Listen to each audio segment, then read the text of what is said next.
What is up, you lovely lot, and welcome back to the channel. Today we're on the 50p coin hunt. We've got sealed bags again from the bank. Always exciting with the sealed bags.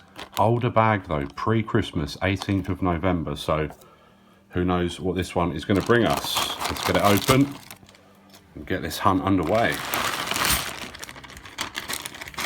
Of course, we're still looking for the Kew Gardens primarily.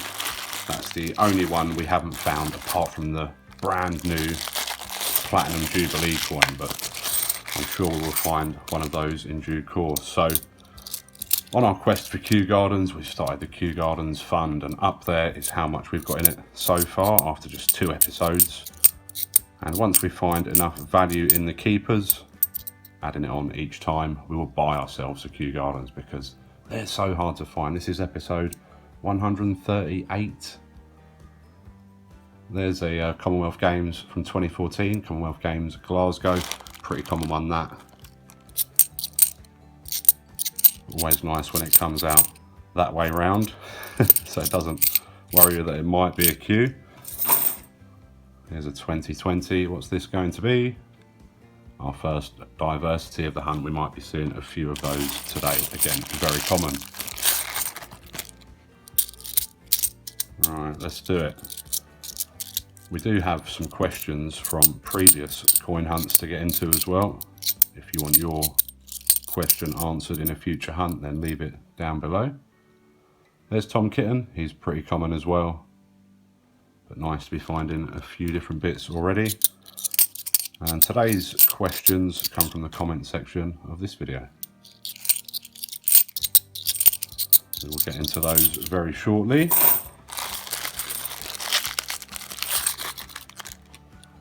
Hopefully we can find something worth more than face value today to add to the Kew Gardens fund.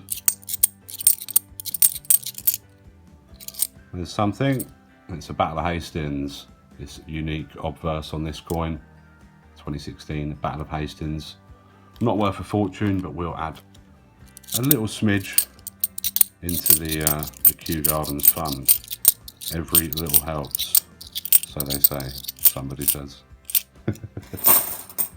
Right, we've got a question from Andrea Lamb.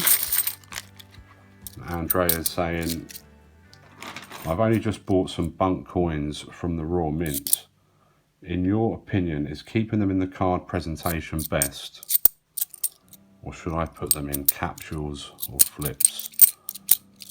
I think the Royal Mint, oh, there we go, there's a Christopher Ironside. Pretty common, 2013. Minted 7 million of them in 2013. Raw mint packaging is generally pretty good on the bunk coins, and some of the coins could be worth a lot more just because of they're in the packaging for sure. So I'd definitely keep your raw mint coins in the packaging 100%. If you're talking about strike your owns, that's a different debate. Oh, that 50p has had a hard life. Any with those funny cutouts that the coin sits in with the cutout at the top, I wouldn't keep your coins in those. But I think anything, there's another beaten up one. How are they getting through the cash centre? Wow. It's unusual to find coins beaten up like that in these sort of bags. There you go. Right, let's keep on going.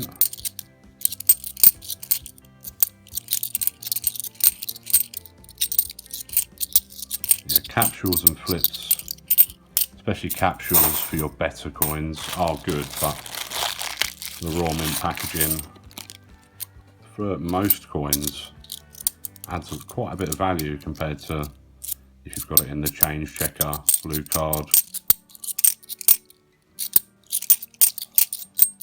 In some coins, older ones, you can't even get in the blue cards, I don't believe.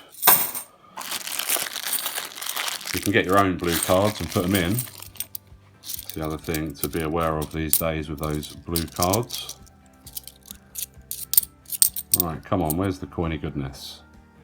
There's a 2018 representation of the People Act, 100 years anniversary, 9 million of those minted, so another pretty common one. We will check through all of the shields, of course, looking for any NIFC years or the low mintage 2017 shield. Ooh. We've got a contender. Doesn't have the stereotypical bottom weak left edge that a lot of the Kew Gardens do. Of course, this obverse is only on the Kew Gardens WWF and the Commonwealth Games Glasgow. That's another Commonwealth Games. Two of those. It actually happened to me at a self-service today. I paid with cash and I had 50p come out in the change, and it was that way up with the obverse, and the heart went for a second and I turned it over, and of course it was a Commonwealth Games Glasgow. We keep dreaming. One day. It's happened before. Not on this channel. Of course, we were hunting with Christopher. Found one on his channel. But if we don't find one and we get this Kew Gardens fund filled up, which we're not having much success on today so far, then we'll buy ourselves one. Right. Back to some comments from the questions. What's this? A 2016. We have a 2016. Been a long time since we've seen Jemima Puddleduck on the channel. It's going to be even longer. It's a Peter Rabbit, which is again a little smidge more into the Kew Gardens fund. Just over face value is Peter, and there's the much more common tail of Peter Rabbit. Second most common commemorative coin.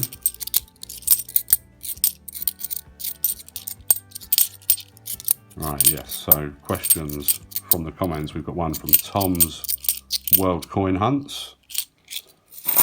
Must check your channel out actually, Tom. I've seen the name. I'm guessing you obviously do videos, so do go and check Tom out. Tom is asking if they start doing commemorative designs on the £1 coin more frequently, how many designs do you think they would have to do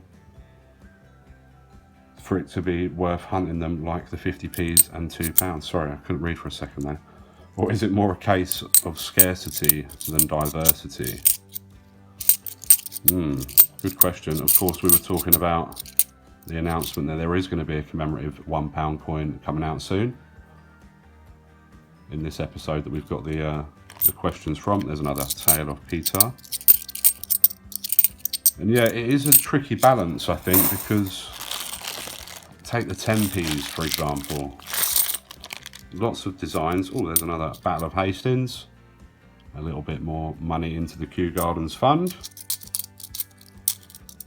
We'll do it. We'll do it. Bit by bit, we'll do it. Yeah, the 10p's. 26 designs. So, lots of different designs to look for. And then the scarcity is there, of course. But are they too scarce? There's a Sherlock Holmes from 2019. I mean, you can hunt through a £100 bag of 10p's. What's that? 1,000 coins. And you can be lucky to find one. And it's not as if they're old releases. It's only, what, 3 and 4 years ago that they came out. So, yeah, incredibly difficult to find. But I don't think they would do that sort of thing again. Guessing they've learnt their lesson from those big releases. Maybe they should have been released over time, over a period of years, a few letters at a time, I don't know. But yeah, who knows with the £1 coin. I think the more we see, my initial worry when they announced this commemorative £1 coin was that it's another sign of the end of the £2 coin, really. If they start focusing their attention onto the pound coin. But who knows? I certainly don't. Just the worry that I had. Because we're seeing so many fake £2 coins as well now. There's a Diversity Built Britain. We usually find one in most hunts, even from the bank. From the post office you find even more of them, but yeah, the fakes are just so prevalent now. And obviously it's been a long time since we've seen anything new going into circulation. Just the demand for £2 coins among the general public just isn't there, I guess. And then again, they minted so many of the Shakespeares, when they could have minted half the miniatures of each of those, or something like that. I don't know. It's all well and good in hindsight. Perhaps if the world had continued as it was then, we might have seen something new by now, but who it really knows. There's another Christopher Ironside. I'm just waffling now, to be honest. Right, question from the comments. We've got one from Super Chalkstar. Oops. And they are saying, what was up with your bank? Could you tell us more? This, of course, is referring to, there's a 2008 Britannia. We don't usually pull these out, but that one looked in pretty good condition as I saw it. So I think we might keep that. We do have quite a lot of them already. Yeah, this, of course, this question referring to the issues I was having getting coins from the bank, even though I've got a business account. So I phoned up, spoke to somebody. She said the best thing to do is just fill in a complaint. So she sent me the link via email to do that. Went on, filled in a complaint, kept it obviously very civil and just made my points. And then, to be honest, it took a while for me to get a response. There's a Brexit. First one of those today. Peace, prosperity and friendship with all nations. But when I did get a response, they were just said, yeah, sorry, apologies. The member of staff in branch made a mistake. Because all she said to me was, we're not going to be able to do this for you anymore. And I said, why? And she said, well, because you're using all of our 50p's. But, yeah. The email said all was good to continue what I was doing. And then the next day I got a box in the post, a present in the post. And it was a nice box of chocolates from them to apologise. So it worked out in the end, and hopefully things stay as they are at the minute. There's a Jeremy Fisher. Because I have been into branch again since and continued to get coins. So water under the bridge and all that, and hopefully we can forget about that whole fiasco and continue hunting for this Kew Gardens. This has not been the best hunt so far. We've still got 3 more bags to go after this one, so you never know. Last coin could be the best coin and all that. Lots of 2019 shields in here though. Of course, as I said, this is a bit of an older bag. 6 months old now actually. It's unusual to be getting the bags that old. Usually, it doesn't happen that often. Usually they're quite recent ones. There's another Battle of Hastings. 3 of those, triple Battle of Hastings. And there's a Benjamin Bunny. Of course, you've got to check on these for that die rotation. He's okay. We do, of course, sign our Benjamin Bunnies, send them back out into circulation in the hope that one of you guys might find them, or another coin hunter on YouTube might come across one. Yet to happen for me yet. Somebody on YouTube finding them. Did have one guy emailing me, or maybe on Facebook actually, saying that he'd found a couple of mine. That was pretty cool. Another 2008, 2003. Fooled by the 2003. Oh, nice. Here's a coin we don't see too often anymore. Quite a high mintage, as a lot of the 2016 Potters are, apart from the duck, but still worth a bit more than face value, and that's a little bit more money into the Kew Gardens fund. Not bad.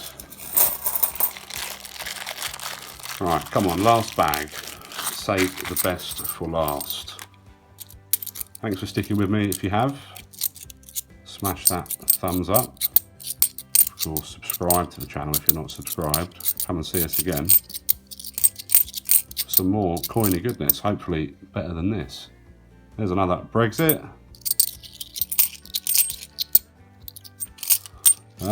That's our lot. So 1, 2, 3, 4, 5 coins, adding a little bit into that Kew Gardens fund, and we'll continue the hunt next time. Thanks for watching.